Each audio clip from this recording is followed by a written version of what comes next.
सेठ थोरो असां सां ॻाल्हाइजे। अरे गोला आई, अचो अचो अचो हिते वियो।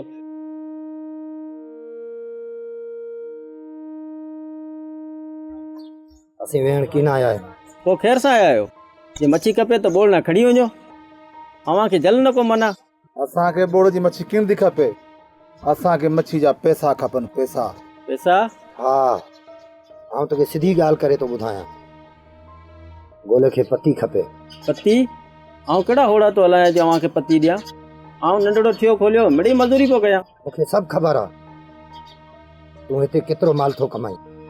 सालो इज़त सां तोखे पती ॾियणी पवंदी, न त गोला अलाह जो सो त आउं धंधे मां 5 रुपया कमाए पंहिंजे घर जो ख़र्चो हलाईंदो आहियां।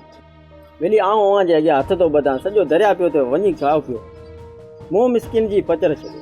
सालो सभु पंहिंजो पाण खे मिसकिन छॾाइनि था, पर आहिनि सभु तो वांगुरु अंदर जा कूड़ा।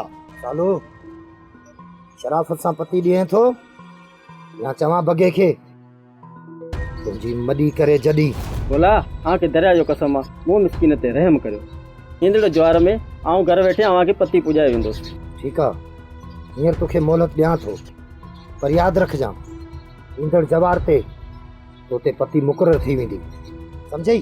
बसि साईं, जीअं तव्हांजो हुकुम हूंदो। ठीकु आहे, हलड़े बगा।